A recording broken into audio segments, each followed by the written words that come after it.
Okay, let's dive right into this explainer and demystify the absolutely incredible world of large language model fine-tuning. Look, if you've been playing around with prompt engineering but kind of feel like you're hitting a wall when it comes to highly specific tasks, well, you are in exactly the right place. Today, we're taking things to the next level. So what are we actually talking about here? At its core, model fine-tuning is simply taking an existing pre-trained model and training at least one of its internal parameters for a specific use case. Instead of just tweaking the text we feed the model, we're popping open the hood and adjusting the actual mathematical weights and biases inside the neural network itself. I absolutely love this analogy from our source material. Think of base models, like GPT-3 as raw diamonds right out of the earth. They're incredibly valuable for sure, but they're pretty rough around the edges. Fine-tuning gives them that brilliant, practical polish. It's the literal process that transforms a raw, unpredictable base model into an incredibly useful, consumer-ready application like ChatGPT. Here's our roadmap for today. We're going from raw to polished, exploring 3 paths to fine-tuning, tackling the parameter problem, uncovering the magic of LoRa, and finally, getting our hands dirty with some code in action. All right, section 1, from raw to polished. Let's look at why prompt engineering just isn't always enough.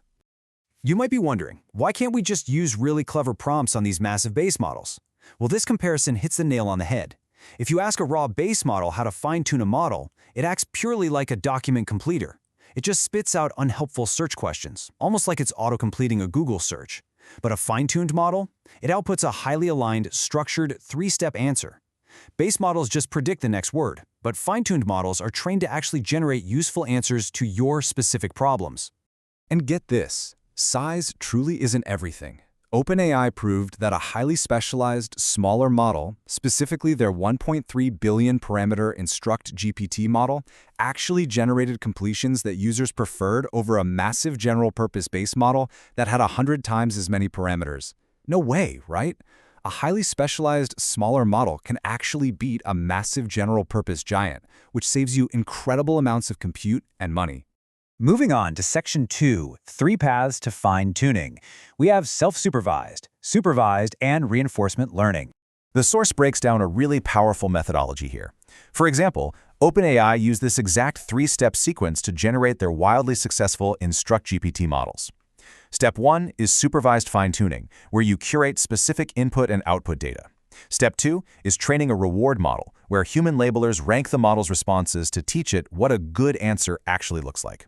And finally, Step 3 uses reinforcement learning, specifically an algorithm called proximal policy optimization, where that reward model constantly gives feedback to fine-tune the parameters even further. Okay, Section 3, the parameter problem, and the true cost of supervised learning. Whenever developers try to update a model's internal machinery, they hit a massive computational roadblock. I mean, when you're updating tens or hundreds of billions of parameters, you basically have 3 options. Option 1, retrain all of them. But the computational cost completely explodes. It's just way too expensive. Option 2 is transfer learning, where you freeze most of the network and just train the last few layers. But option 3 is a real game changer. Parameter efficient fine-tuning, or PEFT. Here you freeze all of the existing weights and just augment the model with a tiny set of new, trainable parameters. Which brings us perfectly to Section 4, the magic of LoRa, or low-rank adaptation. Let's break down the math. And don't worry, it's pretty intuitive.